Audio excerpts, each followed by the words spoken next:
भारत में सिगरेट या तंबाकू पर टैक्स की बात आते ही लोग मान लेते हैं कि सरकार फिर से दाम बढ़ाने जा रही है। लेकिन इस बार कहानी थोड़ी सी अलग है। सरकार ने साफ किया है कि तंबाकू पर कोई नया जीएसटी टैक्स नहीं लगेगा। हाँ, आपने ये सही सुना है, कोई नया जीएसटी टैक्स नहीं लगने वाला है। लेकिन जरा सोचिए, इसका मतलब ये नहीं है कि टैक्स आपका घट जाएगा या कीमतें जो हैं पहले के कंपैरेटिवली कम हो जाएंगी। ऐसा बिल्कुल नहीं है।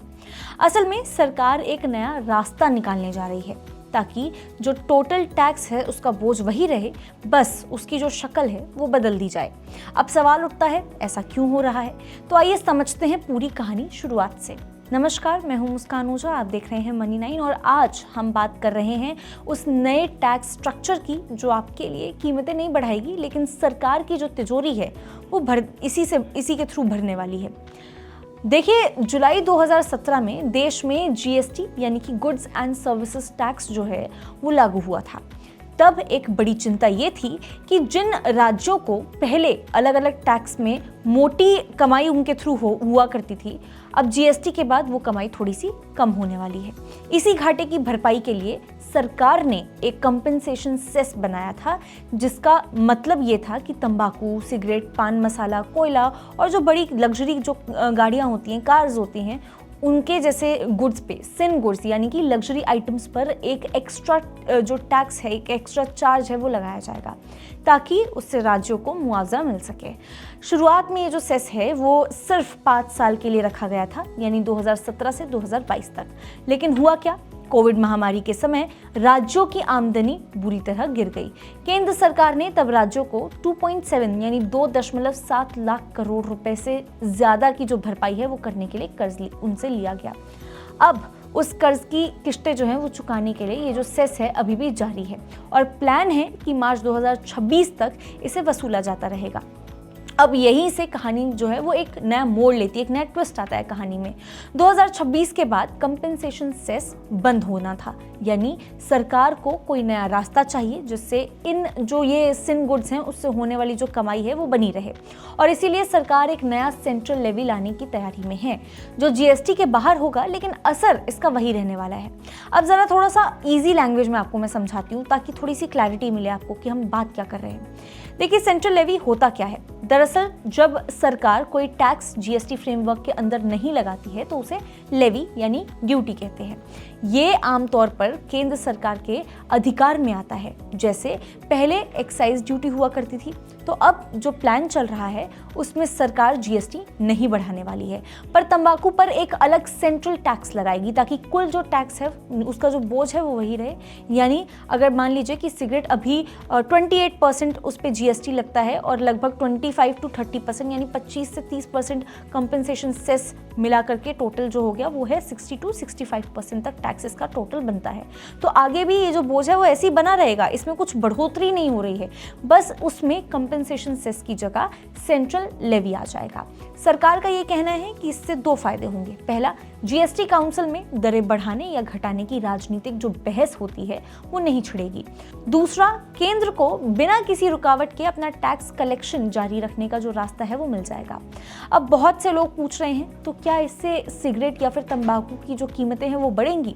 देखिए, आसान भाषा में कहें तो बिल्कुल भी नहीं।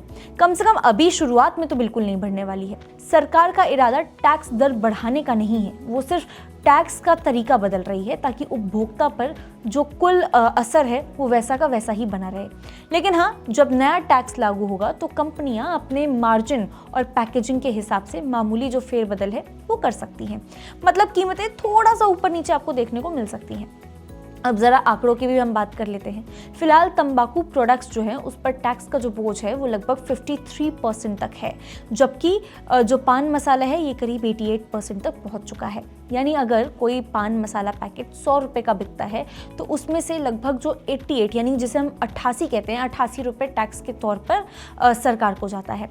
जीएसटी लागू होने के बाद शुरू में अंदाज़ा लगाया गया था कि दरों के बदलाव से सालाना इसका टोटल 48,000 करोड़ रुपए की कमाई जो है वो घट सकती है। लेकिन अब सरकार के अधिकारी जो हैं वो ये कह रहे हैं कि ये घाटा जो है वो शायद इतना बड़ा नहीं होगा, क्योंकि कंजम्पशन यानी कि खपत बढ़ रही है और टैक्स भरने वालों की जो कंप्लायंस है वो भी सुधर रहे हैं। अब जरा सोचिए, ये जो टैक्स है वो सिर्फ सरकार की कमाई का जरिया नहीं है, ये सार्वजनिक स्वास्थ्य जिसे हम पब्लिक हेल्थ कहते हैं उसकी नीति से भी जुड़ा हुआ है। सरकार चाहती है कि तंबाकू जैसे उत्पाद महंगे बने रहें ताकि लोग इसे ज़्यादा से ज़्यादा इससे दूर हो सकें। तो अगर सरकार चाहती तो जीएसटी घटा देती, यानी जीएसटी घटा करके राहत दे सकती थी, लेकिन उसने ऐसा नहीं किया, क्योंकि टैक्स दर घटाने के एक तरफ जैसे ही ये टैक्स दर घटेगा राजस्व इसका कम होगा और दूसरी तरफ खपत बढ़ना स्टार्ट हो जाएगी, जो स्वास्थ्य नीति से सीधा उलट होगा, यानी कि उसका पूरा उल्टा होगा। इसीलिए सरकार का प्लान ये है कि टैक्स जो लेवल है वो वहीं रखा जाए ताकि कमाई भी बनी रहे और सार्वजनिक जो स्वास्थ्य है उसका मकसद भी वैसा ही रहे। अब अगर आप राज्य सरकारों के नज़रिए से देखें तो उन्हें भी चिंता है। कंपनसेशन सेस से मिलने वाला पैसा राज्यों की आमदनी का बड़ा हिस्सा बन गया था। अगर ये सेस 2026 में खत्म होता है और नया सेंट्रल लेवी सिर्फ केंद्र के पास जाएगा तो राज्यों को उसमें हिस्सा नहीं मिलेगा, यानी उन्हें फिर से कमाई का एक जो उनका स्रोत है वो खोना पड़ेगा उनको।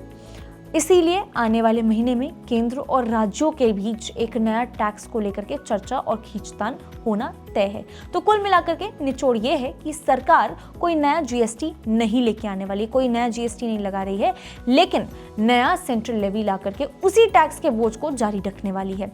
इसका असर आपकी जेब पर नहीं पड़ने वाला है, लेकिन सरकार की जो तिजोरी है उस पर इसका असर आपको देखने को पक्का मिलने वाला है, यानी कमाई वही, तरीका नया। और ये कदम इसीलिए भी अहम है क्योंकि आने वाले 2 सालों में कंपनसेशन सेस पूरी तरह हट जाना है। ऐसे में तंबाकू, पान मसाला और लग्जरी कार जैसे जो सेक्टर हैं वो ही ये ऐसे रास्ता हैं जिनसे सरकार अपनी कमाई को स्थिर रख सकती है, स्टेबल कर सकती है। आप इस बारे में क्या सोचते हैं? क्या आपके कुछ थॉट्स हैं वो आप हमें कमेंट करके ज़रूर बता सकते हैं। और आप और कौन कौन से टॉपिक्स के बारे में ऐसे ही डिटेल एक्सप्लेनेशन चाहते हैं ये भी आप हमें कमेंट करके ज़रूर बता सकते हैं। तब तक के लिए देखते रहिए मनी 9। इस सिप से तो नींद टूटती है, लेकिन केवल जागना नहीं, आगे भी तो बढ़ना है। उसके लिए चाहिए एक और सिप। हर महीने छोटी छोटी रकम की इंस्टॉलमेंट यानी सिस्टमैटिक इन्वेस्टमेंट प्लान से शुरू कीजिए निवेश। लेकिन पैसे बढ़ाने वाली कौन सी सिप आपके लिए रहेगी अच्छी? म्यूचुअल फंड सिप से जुड़े हर सवाल का जवाब मेरी सिप मेरा सवाल। सोमवार से शुक्रवार 4 बजे मिलेंगे हम सिर्फ मनी 9 पर।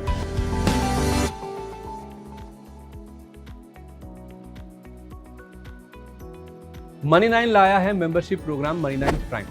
अब आपके दिमाग में कई सारे सवाल होंगे, मसलन आखिर क्या है ये मनी 9 प्राइम, आपके लिए यानी दर्शकों के लिए इसके क्या फ़ायदे हैं, और एक बड़ा सवाल ये कि मनी 9 प्राइम से आखिर जुड़ना कैसे है। तो इसकी पूरी जानकारी हम आपको देने जा रहे हैं। मनी 9 प्राइम में 3 प्लान होंगे, इकोनॉमी, स्टैंडर्ड और VIP। तो फटाफट ज्वाइन कीजिए YouTube पर मनी 9 प्राइम। ज्वाइन करने के लिए मनी 9 के YouTube पेज पर जाइए, होम पेज पर मिलेगा ज्वाइन बटन, इसे क्लिक करें, अपनी पसंद का प्लान चुनें और बस हो गया, अब आप रहेंगे सबसे आगे।